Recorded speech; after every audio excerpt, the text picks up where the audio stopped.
Congratulations on signing on for Deep Rock Galactic, miner, and welcome on board. Settle in and get your bearings, then proceed to the mission selection terminal and select your first mission.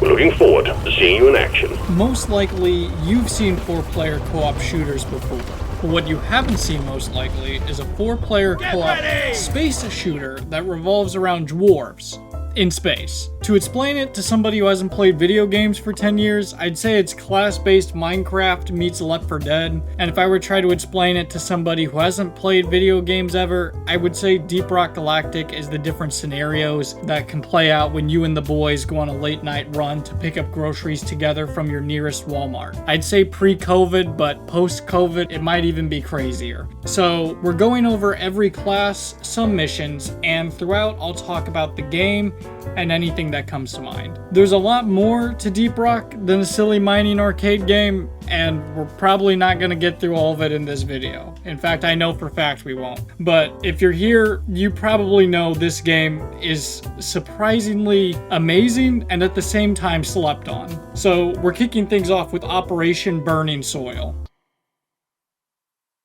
Management is sending you in for precious morkite seeds. Uncover and tune resonance crystals to find them.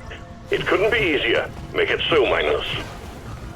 We're nothing too special in the grand scheme of this mining operation. Currently, we're taking on the role of a scout for the Deep Rock Galactic Company. We're equipped with an assault rifle, a crossbow, a grappling hook, and a flare gun, in addition to the flares and electric boomerangs we brought with us. We're going in with our friend Bosco, and he's equipped with mining tools, survival kits, guns, along with missile launchers. Upon first landing, beyond tormenting the local holy hoarder, there isn't really much that happens besides surveying the area for nitra and gold. The environment itself down here is deceptively beautiful for the hellscape Hoxie's 4 is deeper down. We're in the Azure Weld, which is more reminiscent of an ocean as opposed to a traditional cave, as you can see from all the dark blues. The internal structures of Hoxie's are unlike most dwarven catacombs you're familiar with. While the planet we're on is wild and untamed and filled with hostile alien wildlife, most of the caves themselves are wide, sprawling spaces, most likely to facilitate the ecosystems that grow in each section of the planet due to the fact there are a multitude of different biomes throughout that vary greatly in their weather and their natural phenomenon. This brings us to one of the most interesting design decisions of Deep Rock Galactic. In fantasy fiction, most of the time, dwarves are craftsmen creating machines beyond our comprehension in grand golden halls that we can't properly grasp the size of, even though humans tend to be much taller than dwarves. Deep Rock Galactic, while keeping the craftsman aspect of the dwarf through certain objectives and missions, along with collecting resources to build weapons and upgrades, it replaces most of the craftsman stuff in execution with visions of two things that tend to destroy marriage: alcohol and performance in familiar environments. Deep Rock Galactic is very much a game of collecting and blasting, while the forging elements are sidelined, and we mostly just make use of what has been forged by the research and development department by our employer, Deep Rock Galactic. Anyway, as we began by immediately blasting the holy hoarder which ran away, we surveyed the nearby cave area to collect a spot of nitra and gold. Now, gold is self-explanatory in a mining mission. Dwarves like money, and gold is money. We'll talk about nitra later though, since it's a little more complicated than currency. The only major takeaway for this part is that this is Molly, and she's a mining utility lift engine, or mule, and she holds all our minerals and whatever else we find, and we drop them off with her so we don't carry them around. Before long, an additional dwarf joins under the gunner class. They're equipped with big guns, zip lines, along with a shield and 0 hard Rs. They're the closest thing I think to a balanced class the game has, and hotshot_sit is a great addition to this team. Friendly fire is always enabled, which is normally not a big deal unless your team has a driller. We got a few guys to join immediately after with another gunner along with the driller. The driller is equipped with different thrower weapons, be it a flamethrower, a cryo cannon, a sludge cannon, and even though those are both technically throwers, with them being ice throwers and sewage throwers, I should have said he more so just uses cannons. With a full team down here, the mission actually starts to go pretty fast. There's a few resonance crystals scattered throughout the cave beneath the surface of it, and all that needs to be done is for their vibrations to be scanned so that mission control can pinpoint where to drop the drill-evator to mine the Morkite seeds. So, what is Morkite? It's the reason all of these dwarves are sent to Hoxie's 4. It's basically space fossil fuel, and for that reason is valuable enough to be relentlessly pursued through a planet of hostile wildlife. All of the mission types tend to focus around specific resource extraction from Hoxies, but Morkite is special due to the fact that the game hasn't made a public use for it known yet, to my knowledge, unless there's a secret ARG that I missed. This could be used to fund XCOM 2 alien black sites, for all that we're aware of. But I'd like to think it's just used to power various machinery for operations such as this. We mine a few minerals and hop around with the team looking for resonance crystals, and the mission itself seems fairly null. The secondary objective here was to pop a few barnacles that were living in the ceiling, but this is more so just ecosystem housekeeping, the morality of which I leave up to you, but I will personally be destroying those barnacles so that I can get my bonus at the end of the mission. About 8 minutes into the mission, the first swarm hits. With all the noise the dwarves make, shouting rock and stone and mining stuff, it's bound to attract attention, and it also causes the game to play some of its best music. We're only hazard level 4 out of 5, which are the total levels of danger. So everything, while harder than the middle difficulty, isn't exactly pressing and urgent, and we can survive it with relative ease. Scout's assault rifle, along with crossbow, are basically maxed out on upgrades with all of the time I've put into this game, with both being specifically overclocked with adjustments for better performance. This excursion doesn't really present itself with any major threats besides the usual groups of glyphids. They're essentially a mix between a xenomorph and a spider, and Hoxie's 4 is Hoxies? I believe it's Hoxies, and Hoxie's 4 is their home planet, so run-ins with them is basic mission protocol. You exterminate them as needed for the mission. They're everywhere on Hoxies, as to my knowledge it's their homeworld, so you better get used to seeing them. There's some more time taken to explore the Azure Weld for gold and nitra after the swarm, and there's a weird beauty with this biome, especially with the trees strewn about the blue caves. It's easy to see it as some sort of open frontier as opposed to a dangerous cave mission. I get that feeling a lot with this specific biome, with just spacing out and seeing it as different things than a cave filled with man-eating aliens. Anyway, we hop on the drill-evator and order a stack of supplies before going down. This is where nitra comes in. Nitra, being a mineral mined in the caves, also leads to direct correlation to being able to call in supplies for your mission. If there's 80 nitra, you can request for mission control to send you a supply drop. My headcanon on why you have to have a specific amount of this mineral collected before requesting more ammo is because I believe that Deep Rock believes in the break-even point for every mission. There's no way laying siege to an alien planet with a bunch of alcohol enthusiast dwarves does not have heavy economic costs. So,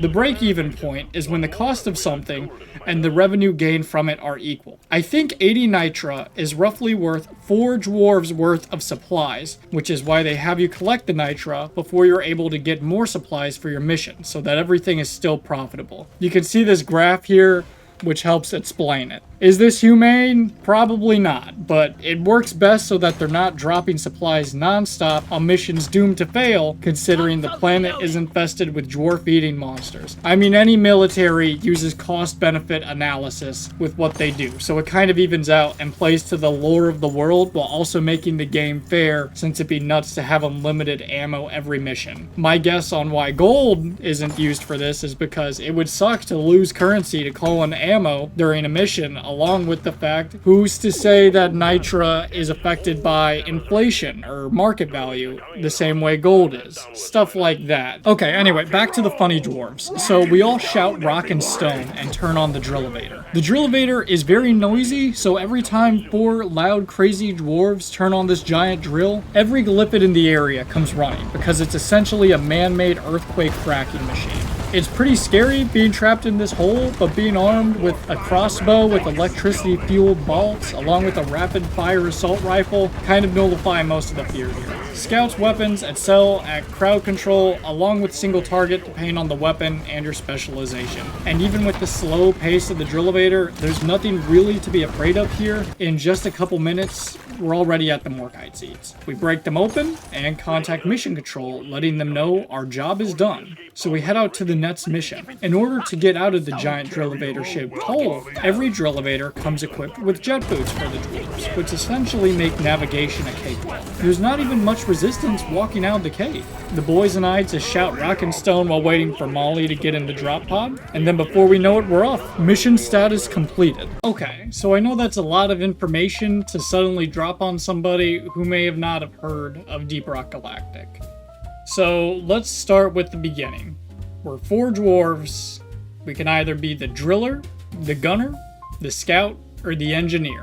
They're all different and play differently, and we have one job: to do the mission objectives by going on to Hoxie's 4, getting resources, or doing a few other miscellaneous tasks that we'll touch upon some other time. And then we get on that drop pod and go home. That's it. Now, they're dwarves, as you can probably tell from all the voice lines and footage, and not just that, they're rather wild. But the more important thing to focus on in this segment is rock and stone. What is rock and stone? Why does everybody say, "Can I get a rock and stone?" everywhere they go? Well, the reasoning for that is rock and stone is synonymous with power, success, and hell yeah, and fuck yeah, I want to rock and stone. You're gonna say rock and stone non-stop, no matter what, for whatever reason you can come up with. Rock and stone is basically the dwarf anthem and battle cry and rallying cry for every mission for Deep Rock Galactic. Rock and stone doesn't really have a meaning that's specific to one dwarf. Rock and stone is just, you rock and stone or you ain't going home, you know? I don't do a very good dwarf impression, as you can tell. But basically, we're employees for a corporation, and we're making everybody proud by going on to Hoxie's and getting shit done and rocking and stoning. It isn't something that's just a random event either. There is a dedicated rock and stone button on your keyboard for you to press. You can hit V at any time for your character to shout rock and stone, or could I get a rock and stone? I don't know why I always think of the could I get a rock and stone, because there's so much variety with them. I couldn't tell you how many different times I've heard it. I mean, I think one of my most memorable ones would be, for those about to rock and stone, we salute you. But rock and stone isn't something that's just said by the dwarf. It's something that gets ingrained with your psyche. There's a literal button on your keyboard. You can hit V anytime you want to celebrate your achievements and successes and to shout with your fellow compatriots without even typing a word in text chat. And it's genius game design to build camaraderie. There's a lot of genius game design in Deep Rock Galactic, but I think rock and stone as a rallying cry you can push out anytime on a mission really build the world that we're in. We're really there risking our lives in the name of rock and stone, or we're not going home. And it means something. There's meaning behind the actions we take, even if we're just dwarves on a suicide mission every mission. And that's well done writing. I got nothing else to say about Rock and Stone other than that. So this next mission is a bit of an intermission, since I didn't want every single mission here to take place in Azure Weld, even though this Deep Rock video is really focusing on Azure Weld in terms of location. I hope you brought your prepackaged microwavable meats in beer steins for Oktoberfest, because I don't have mine anymore, and I wrote that a month ago when it was still October, and it was also meant for a different area, but I didn't have the footage for it. So this is a different mission where the joke doesn't make sense. We're hopping into the fungus bogs for Operation Alien Cemetery.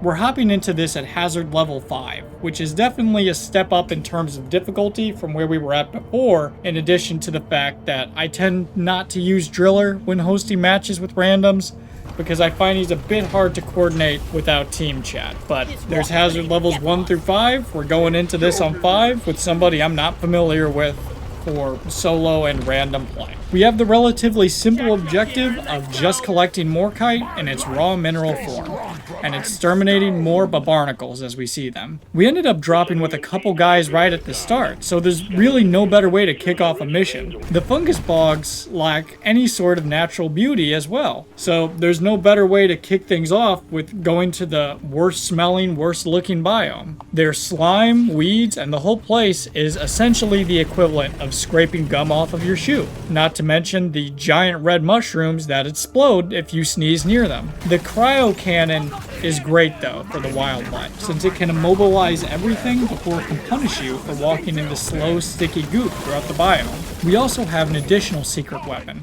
a portable microwave, which is surprisingly effective at heating up the leftover innards of the wildlife around here, despite how humid the fungus bogs have to be. Not to mention Driller also has comically sized drills for navigation throughout the caves. These are fantastic, though I don't think they're particularly suited for combat, but nonetheless, being able to make straight lines as opposed to traveling through underground alien ossuaries is a godsend. We're not really touching on the C4, that's amazing for killing teammates, or the grenade I have equipped, which is essentially the lawnmower from Plants vs. Zombies, but trust me, they're there, and we'll talk about them one day, probably. But the lawnmower is like 5 saws you toss, and they spin around the cave real fast, and the C4 is, you throw it, it makes a big explosion, and it's great at killing your fellow dwarves. Nothing else to it. For this mission, we were gifted with more talkative teammates this time around. Here, Jim is asking the real questions that our expedition should hopefully find the answer to. Shortly after, though, we're hit with our first swarm of the mission, and our first core stone sighting on the channel. This swarm goes pretty smoothly, considering it's on Hazard 5, but the team is pretty coordinated as well throughout the attack. We grouped up in a single formation, and it didn't hurt that Engineer's turrets probably took out half of the onslaught like they always do. Positioning is so important for swarms, I cannot emphasize that enough, along with being grouped up with your teammates properly. And that really nullified any issues we could have came into. Next up, we have the core stone. We're doing a bit of nitra hunting a bit before then, so let's talk about the core stone and its significance in the meantime. The core stone is basically a sentient rock that opens up rifts, from what I understand, to deeper within Hoxie's 4. They're basically older parts of Hoxie's that, similar to the Morkite seeds, are now closer to the surface. The reasoning for this is Deep Rock Galactic operates in seasons. There's a multitude of them, and they're telling an overwhelmingly larger story. Now, I know when I say season, everybody thinks Battle Pass and Battle Pass bad. And yeah, you're spitting facts most of the time with that. But everything about the Deep Rock Galactic Battle Pass is free, and you can go back between any of them. So they did everything right. If you want to look at a game that did everything Battle Pass correct, look at Deep Rock Galactic. But anyway, back to the core stones. So when dwarves attempt to mine these, the stones flip out and summon these core stone crawlers, which also stem from the same core parts deeper down in the cave, according to Deep Rock scientists. The crawlers are the most humanoid enemies on Hoxie's, but they're honestly pretty terrifying in their appearance. I think the concept art speaks for it more than I actually can, but you'll also get a better understanding once we break into the core stone. The next swarm hits while we're gathering more minerals, and this one goes significantly worse than the first one. There's a glyphid bulk detonator, which is essentially a boss monster with how much health it has, and also creates an explosion the size of a nuclear bomb upon detonation. The engineer and I end up both going down just due to the pure numbers and the chaos of it all happening so fast. I got revived almost instantly, and I guess I was still dead mentally, since it took me almost 10 seconds to remember I was playing the game. I don't even remember what happened when I was recording the footage. I think I was still in catatonic shock from dying in a video game. My life didn't last long, given that there was a glyphid oppressor right behind me, which is essentially a walking earthquake generator that is armored to the core and teeth. Once our comrades took the bulk detonator down, the swarm had ended, and the worst of it was over. Nitra collecting resumed, and everybody healed up to the best of their ability. Outside of supply drops, There's not really options for health besides mining red sugar throughout the caves, but luckily, it normally is common enough to where survival isn't too extreme. You think the teams would bring rations, but I think the beer cases kept on hand to revive each other is probably all they need. Third swarm hits, pretty quick after the nets, right after we finish resupplying, and we're caught in an open area ceiling-wise, but not walking-wise, so we're at a big disadvantage. Luckily, there wasn't enough in the swarm to really endanger anyone. Pretty small turnout, along with all the enemies were quickly eliminated, so no big crowds and hordes managed to amass and converge during it. With the swarm being so small, we ended up making the decision to go back to the core stone. A lot of awkward stumbling with the scout pinging on where the gunner and I needed to walk to. We miraculously reversed our steps to see the planet's most intimidating paperweight. Right as we arrived all together on a zip line, we heard an absolute downer of a sentence. This was like a hit and run, but we got away with everyone taking pretty heavy damage, but not enough to discourage us from fighting the core stone. It helped that we didn't really run into any major resistance during the swarm, no big bulky units outside of one oppressor, which proceeded to just lounge around for the most part instead of mining for more kite seeds. The engineer constructed platforms, while the gunner created zip lines everywhere. Sort of like the end of JoJo's Bizarre Adventure Part 3 when Kakyoin gets ready to confront Dio. I also made the brilliant decision to open up the core stone even after seeing one of my teammates went down. So I think I deserve to have either an award or an asterisk next to my medical records right by my name. With waking up the core stone, resistance is immediate and fierce. I'm surrounded immediately by the crawlers, and portals open up everywhere, allowing them to rush through. Just for me to knock myself down with my own lawnmowers. I'm barely thinking over here. I'm just using the cryo cannon like a fire hose everywhere. The moment I see movement by me, barely even paying attention to the core stone itself. And these crawlers will not stop coming until that core stone is gone. While it has 3 distinct bars for health, the core stone doesn't actually have phases. Each phase is the same from my experience, the only difference is that in between bars, the core stone gets back in its cocoon and needs to be mined out.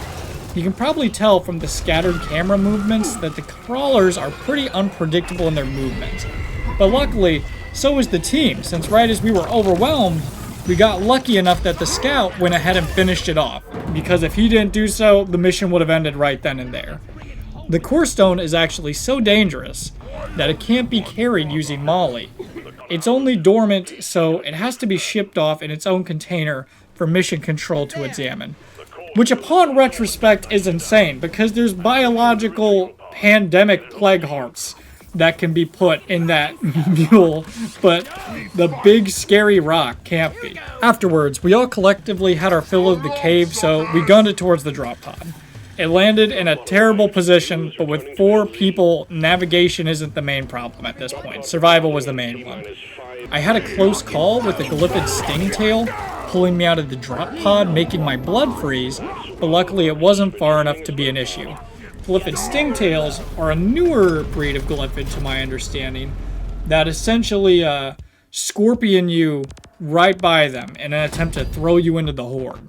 Though, that mission status completed screen made me feel whole for the hell that alien cemetery had inside. This is a rather minor point to add in this whole video, since Azure Weld is the location with the most screen time in this, and I think it is by far a very underutilized location that doesn't have that much discussion on it. But I wanted to highlight that Hoxie's 4 is an amalgamation of different biomes throughout. There's a variety of different locations with what you see and the different masses and the whole growth the planet has experienced over its billions of years being around. For that reason, I think running around the different locations and having this variety goes so much further into making the dwarf feel like a survivalist. You really feel as if you're actively adapting to the different environments and how they present themselves.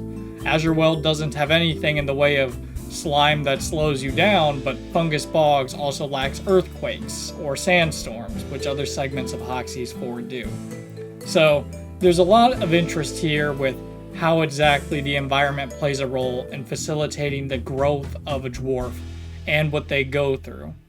Though Hoxie's 4 is something like a battleground of knowledge and experience. I feel there's so much you can do no matter your equipment if you have an understanding on what's there and how to properly assess the situation. There's so many times in that mission where I feel like everything would have just broke if we didn't have a good understanding on how to position ourselves or making a good battle plan. If the engineer didn't build all those platforms around the core stone, and if the gunner didn't pull a Hierophant green with all the zip lines, I don't think that the mission would have continued past that point. I was very lucky. So I think there's a lot more strategy in approaching your environment that makes the game work, and it works very well. And in regards to the actual deeper lore of the fungus bogs, I mean, it's a swamp biome that was organically created through billions of years of evolution, where Hoxie's has just about every other type of biome. So I'm not really jumping to conclusions, though I think it would be nice to have an evergreen forest, like something that just looks like he stepped out into some sort of American woods.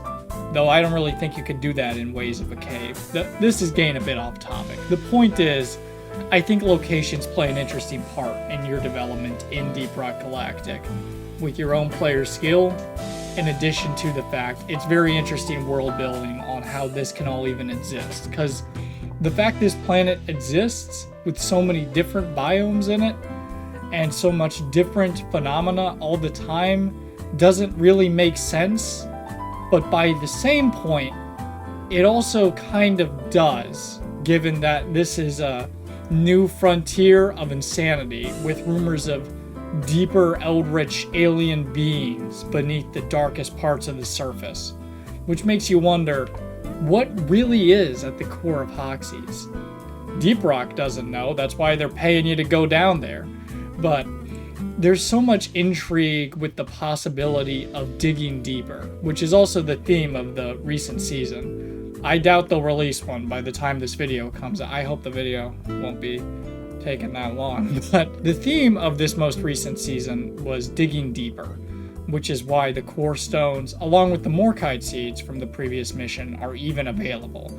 I believe it was the tectonic plates pushing everything up, but Mission Control actually has a whole dialogue to tell you about it if you check the season terminal. So he'd be a better source of info for it. But from what I understand, the tectonic plates pushed everything to the surface, given we're in a cave. And from there, there's the new benefit of the idea of cultivating Morkite outside of Hoxie's 4 in the form of these Morkite seeds. In addition to, there's now a new type of energy or entity associated with Hoxie's 4 that can be captured and studied. It's all very interesting, but I would hope you'd think so, given that you're this far into the video. Alright, back to the biome of today. It's the bioluminescent world of Azure Weld. Operation Exposed Border to collect Morkite seeds is going live. We're going as engineer this time, and going down on Hazard 5, for better or for worse. We're going in with the Loki Smart Rifle, which does all the aiming for you, along with the Breach Cutter, a beam projectile weapon that for the life of me I have never been able to use correctly or properly. Engineer also comes with a platform gun for navigation, allowing for some interesting strategies in the caves, the one that saved us last mission. Along with, one of the upgrades can cause wildlife to avoid walking on it when possible, and you can make it so that cushions you from fall damage, which comes in quite a bit navigating these alien caves. In addition to an automated sentry turret, which does exactly what every automated sentry turret has ever done in a shooter. Engineer also has one of my all-time favorite grenades in the game, which essentially just releases a bunch of drones to attack enemies for you. They make a nice satisfying slashing sound whenever they zoom by, and the lore of that grenade is pretty interesting, though it won't be touched upon in this video. Before too long, more dwarves joined the party, and we're just casually looking for the resonance crystals. Resistance is pretty thick upon first landing, but it's also kind of that way whenever you land on a biome. Azure Weld, though, has this effect of like calm before the storm, as I believe I mentioned earlier. in between waves of enemies, or at least for me, since it feels the least like a cave and more like an alien world, though we're on a cave in an alien world. Though it's sort of like watching Avatar for the first time, but I actually remember disliking that movie when I saw it. I was a child, granted, but I also had my mom take me home during Spider-Man 3 as a kid because I was so bored, so I think there was something nuanced to some of my taste back then. Anyway, with a full team of dwarves of every class, the first swarm hits. Swarm detected. Light him up, miners. We're kind of all over the place when it first starts, but once we hunker down into a nice spot, a bulk detonator shows up so that we get to move again to a worse spot. I think one thing that I haven't seen widely discussed in Deep Rock Galactic videos is the importance of positioning when fighting a swarm, as I talked about earlier. As said, most of the encounters can kind of be nullified if you're in a space that's easy to defend and you're all stocked up and there's nothing that disrupts you in such a way to where your strategy won't work. Since with the short holdout we did, the swarm was cleaned pretty quick with minimal damage, besides one guy getting down. After the swarm, we saved Oktoberfest, and then continued resonance hunting. No real events happened, we just kind of took in the scenery, and it was honestly the fastest resonance scan I had done in a long time. Normally I'm stumbling through just trying to find them, but these gents were lucky enough to save the day. Arriving at the Drillvator is kind of interesting for Engineer, since there's not an ideal way on setting up the turrets, given that it's actively going down and it's all on a small circular platform with the giant smokestack in the middle. But I also haven't looked up any strategies on this, so take this with the same weight as one of these dwarves would take on drunk driving. The Drillvator ride was light, honestly. It might be because we were all working as a team so well, or perhaps it was because at this point there just really hadn't been any major threats in this run of the well. We grabbed the seeds, the rocket boots, and made our way to the exit pod. This is honestly how a lot of smooth missions go in the deep here. Though, as we make our way out of the cave to the drop pod, rewatching the Drillvator footage makes me wonder about whether or not we're the Inheritors gone rogue, considering that the Drillvator just looks like a pollution fracking machine. I mean, this thing is fucking awesome, don't get me wrong, but it really signifies the whole feeling of, I wonder whether or not Deep Rock has claim to something that's larger than itself, when this whole gigantic drill is so small compared to the grand scheme of Hoxie's, and all of the wildlife on the planet is trying to repel the dwarves. It does lead one to wonder whether or not this is a Starship Troopers situation in regards to the narrative being told. Though the space rig has something that actually counters this point to almost every detail, with something larger even than the planet Hoxie's 4 itself, metaphorically in big, bold, underlined italic text. With the mission complete, let's talk about the memorial. Unit secured. Initiating launch sequence. Deep Rock Galactic thanks you for your good work. Drop pod will leave with or without you. Good work. We're pulling you back in. The Deep Rock Memorial Hall is a very special place on the space rig, which is essentially your home base in between missions. It's a giant golden trophy room, and I made some notes here for me to keep track of. I never knew that it was actually created to give thanks to all of the closed alpha testers, which is a very interesting detail, so you can actually see all of their names in there as well. But what I think is absolutely insane about the trophy room itself is that when you walk in, it is larger than life. And as you level up all of your dwarves, statues are placed in there of the dwarves. So there's one for each class and one in the center, who is Karl. Now, you may have heard for Karl at some point. He's a very pivotal character in Deep Rock Galactic. Who is Karl? I don't know. Nobody really does. We know he was a fantastic dwarf who was fantastic at everything, and one day he is just gone. He's missing, and it is not touched upon. Is Karl alive? I don't know, but there's almost a zealous worship of him. He is so popular and is seen as so powerful that the Dwarven motto, Rock and Stone, is associated with him. Instead of saying Rock and Stone, they'll say for Karl. Nobody does that. Nobody says Rock and Stone in the name of myself or Rock and Stone to you. It's Rock and Stone and for Karl. For that reason, Karl brings something that has been heard of in science fiction before, which makes me think of the Emperor effect from Warhammer. Or if you're looking for a very simplified version, you could always watch the Flash Gets Space King animation. That's probably the simplest way to get a grasp on that concept. But basically, Karl is a figurehead. He's a representative of Deep Rock Galactic, and the place as well has so many posters about unity and Hoxie's 4 being within the grasp of the people. And it's honestly empowering being in there, because once you hit level 25 with your class, you enter that room, you can promote yourself to keep watching those ranks grow. You can get more stars next to your name. You have to do a whole assignment to even get the opportunity to promote yourself in the game. There's so much status and power and respect that goes into that memorial hall. It doesn't feel like it's fake either. It doesn't feel like the Ministry of Truth set it up to just keep you pleased. It's there for Karl, a dwarf who is larger than life, who may have given his life in the pursuit of Hoxies, and you're bold enough to stand in the same hall where he can be memorialized, where there can be a statue of you if you go through your promotion. The trophy room is so much more than just a place for alpha testers to be remembered. It's a place for everybody in that dwarf death machine dropping down on Hoxies who doesn't return can be immortalized forever through their accomplishments. And for that reason, I think it's genius.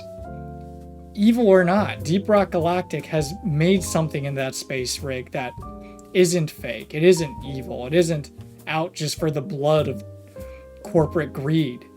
It's for the honor and glory of the dwarves who went to Hoxie's 4 and didn't survive. So whether I'm falling for the propaganda or not, I don't know. But that one single trophy room in the space rig, right in the atmosphere of Hoxie's 4, speaks volumes about Deep Rock Galactic and their pursuit of the mission. So I actually don't have many moral claims about the corporation nearly as much, or at least in regards to the people on the ground floor of it because of that memorial hall. We could talk about the upper executives, sure, and we could talk about the massive destruction of the Glyphids environment, of course, but that one trophy room for the glory of everybody who is working to build a mission on that mining planet is fantastic. Deep Rock Galactic doesn't have any raids, though it does have some missions that can take a couple hours or so in the form of deep dives, which are essentially the equivalent. They're clusters of missions where going down into the cave takes much longer due to the fact you're basically doing 3 full missions back to back, carrying all supplies and health over. Dim Covert is an elite deep dive, which is the toughest there is. The calm before the storm of the mission felt like the start of Aliens, with all the crew goofing off together. Nobody going in was a greenbeard. Because of that, there wasn't really cause for concern either. We were all seasoned graybeards. We drank a hearty meal together, did a little jig for good luck, and afterwards, "Rockin' Stone!" echoed as the 4 of us hopped in the drop pod. We're hopping into this mission as the gunner, and we're utilizing my favorite gunner weapons, actually. These are some of the first weapons that I crafted in the game, which gives me a whole lot of nostalgia. The Thunderhead Heavy Autocannon, which is fairly slow, but it hits extremely hard, along with Burt. The BRT-7, or Burt, is a burst fire pistol, and has almost as much killing potential as the one from Sesame Street. The shields and zip lines Gunner brings as well are basically required for deep dives, since having any sort of guaranteed immunity from hordes is game-changing for any squad, be it temporary, and zip lines just help with avoiding terrain made for aliens as opposed to dwarves. Though I think specifically for elite deep dives, having a balanced team is the most important aspect, due to how many situations or unplanned instances can happen. Yes, you could do it with a team of 4 gunners, but ideally you'd want to have some of everyone, just so you have all the choices and options on how to approach navigation. First objective is one we're already very familiar with in this video, looking for resonance crystals to track a location for a drill-evator. Though, for the elite deep dive, there's no drill-evator needed. along with collecting morkite in its mineral form. We were lucky enough to find jet boots right at the start, which trivialized a lot of the movement. The jet boot game to actually get them is Flappy Bird, which is both horribly dated, but by the same point also makes them feel like a relic of a different era. The first encounter was a barrage of acid-spitting glyphids, which went pretty poorly. This encounter also showed an abundance of Mactera, which are essentially the Deep Rock Galactic equivalent of bloatflies from Fallout 4. They're big flying dudes who spit acid at you, and they're disgusting. First swarm hits, and it's pretty light. Dark blues of Azure Weld mixed with the green glyphid blood honestly makes me feel more like I'm in a rave than an alien ecosystem sometimes. Though this is just me spacing out again. This particular cave in the Azure Weld, though, was very confusing, and we also heard a very slight in the distance. Watch the Betsy. It's Betsy scares me a little bit. That sound is an old Betsy unit from Deep Rock Galactic, which is both a boon and a curse. A Betsy stands for Breakpoint Explosives Transport Combat Specification, though it's basically the mule except made for combat. They're a pretty rare sight on Hoxie's 4, as they're leftovers from the first expeditions to the planet and tend to just lay dormant. The reasoning for this isn't due to any faulty technology. It's more so due to the ecosystem itself. Hoxie's is also home to the Xynarch Charge Sucker, or maybe it's Xynarch. Whatever the case, these guys are essentially giant electricity leeches that latched onto the Betsy units during Deep Rock's first attempt in taking Hoxie's. Because of that, the Charge Suckers have complete control over a giant autonomous spider mining tank armed to the teeth, making Betsy a pretty scary encounter in the caves. So this situation is best avoided, especially since for the entirety of the deep dive, all supplies and health carry over as we use the drop pod to go deeper. The only positive of taking out a Betsy is that it becomes allied to you once the parasites are removed as originally intended. Though with us going deeper into the deep dive, it won't follow us. It didn't matter that we got everything we needed without aggroing the Betsy, because shortly after, we aggroed it. The Charge Suckers, even on the hardest mission type though, being such small targets, aren't extremely durable. It's weird thinking about the Betsy, because from the concept art, the combat-based mule was always going to have corruption of some kind from the actual game designers over at Ghost Ship, but it makes me wonder whether or not Deep Rock knew that the designs of autonomous war machines on Hoxie's just weren't compatible with the planet itself. There's other machines down here that haven't had these parasite problems from a rival company, but they weren't present in this sector of the Azure Weld during the deep dive. Along with that, they're a new addition during the Deep Rock Golden Age that we're currently living in. Though these concept art images really make me see Molly in a different way, since it makes me wonder if the mule had a gun attached to it, how long it would take for something to lead to it executing the dwarfs it's supposed to be escorting. There's 1,000 different reasons as to why Betsy could have been vulnerable to these things, and I'd like to think it wasn't budget cuts, but it does lead into question those initial waves of Deep Rock initially going into Hoxie's 4 without the current system they have now. I'd be very curious to know more about the history on how they've approached mining the planet, since it's very clear from the Betsy units it didn't turn out as intended. Luckily, we were able to down Betsy relatively fast and quickly repaired her just in time for a Mactera swarm. Ammo at this point was getting incredibly low, so if Betsy wasn't here providing support fire, I'm not 100% sure the mission would have continued as well as it did. I know I said that earlier, but here, I kind of think it could have gone either way. We got some more supplies and cleared out the rest of the wave with Betsy before evacuating back to the drop pod. The run there was relatively straightforward, along with everyone still having their jet boots, so traversal wasn't an issue. We spent more time camping outside the drop pod than we did rushing to it. Everyone made it back in safely in time for the next stage of the dive. 3 miniature mules would have to be repaired and salvaged along with the drop pod, and 2 alien eggs need to be collected.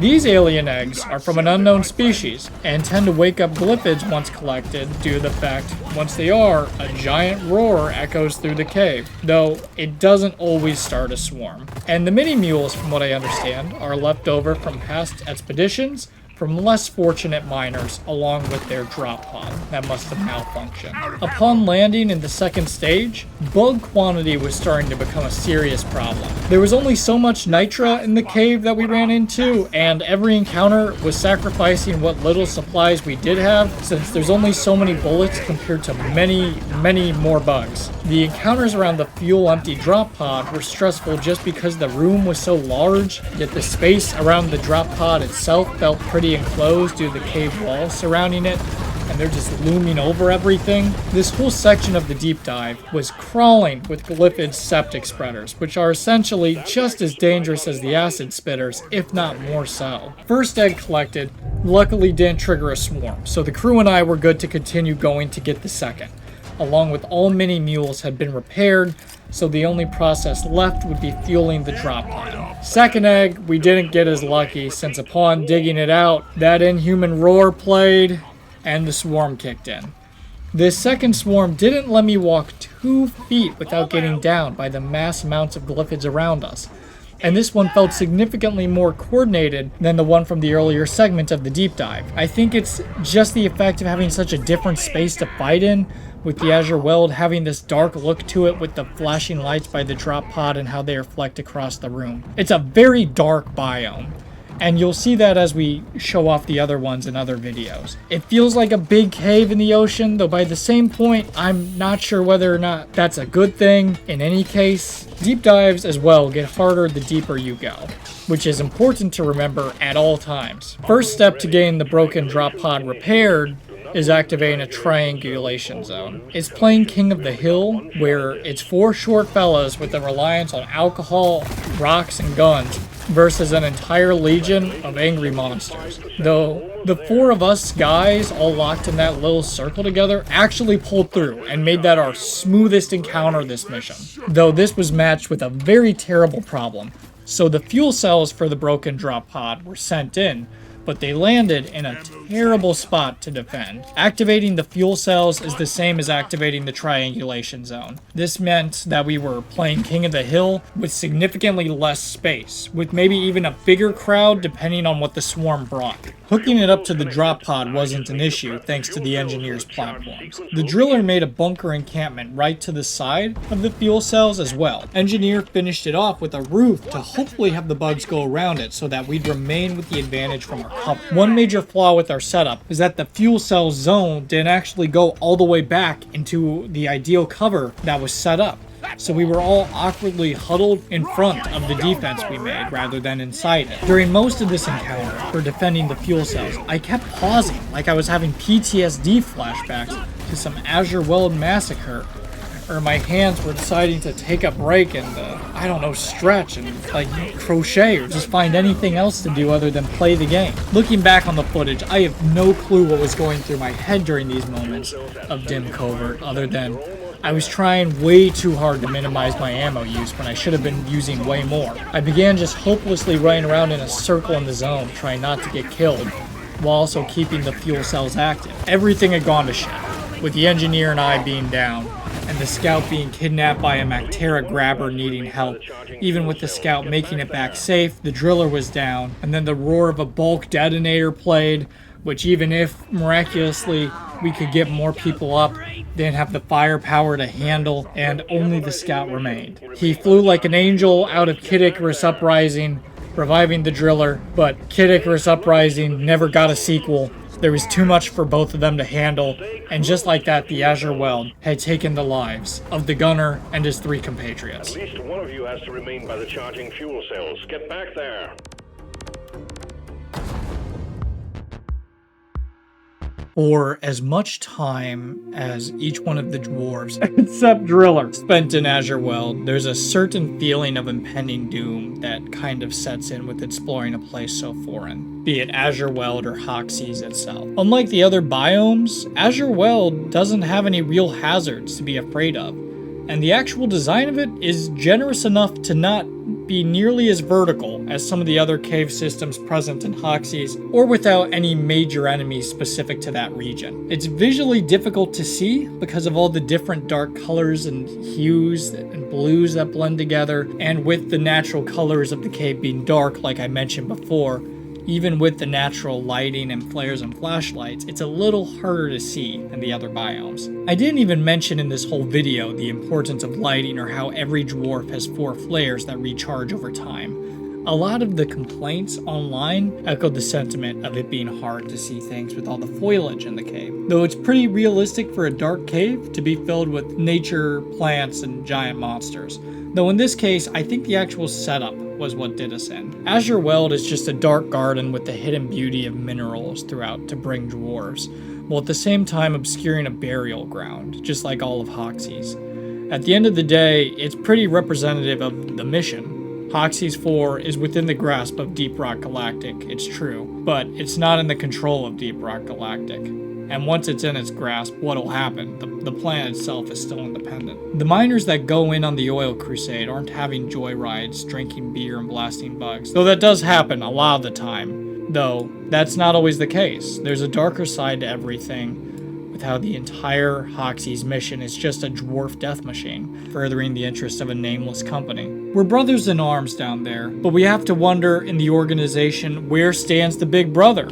There's Mission Control. He's the only person we've ever seen outside of robots and our fellow miners, though he doesn't really fit the role. Even if Deep Rock Galactic takes Hoxie's, what then? Are we just going to recreate the conflict in the Niger Delta in space with xenomorphs this time? Moments like this make me doubt the altruism of the pursuit of Hoxie's, but as I stated, the trophy room changes my stance on it. Walking in and seeing those statues of the dwarves larger than life makes me realize that there is something to this.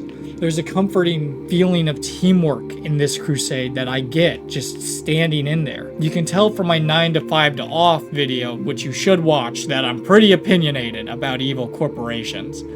But Deep Rock Galactic doesn't feel like a corporation. It feels more like a legacy of duty. You're not forced to go into that drop pod and do your comrades proud. You choose to. Rock and Stone isn't just a funny phrase that drunks yell. It's the funny phrase that the drunks yell for a reason. Karl was the best dwarf who ever lived, and if we even want to be in the shadow of his statue, we have to take the very same risks going into the same places he once did. Even with the death of my gunner, I understand that it was for something larger than life, because Hoxie's 4 is obtainable and within our grasp. Deep Rock is the invader here, it's true, but the people who make up Deep Rock, the green and gray beards hopping into danger every day, are what add humanity to the mission. Surviving by any means necessary across all odds, because we as dwarves fight to take Hoxie's to make Karl proud for the fight he once did.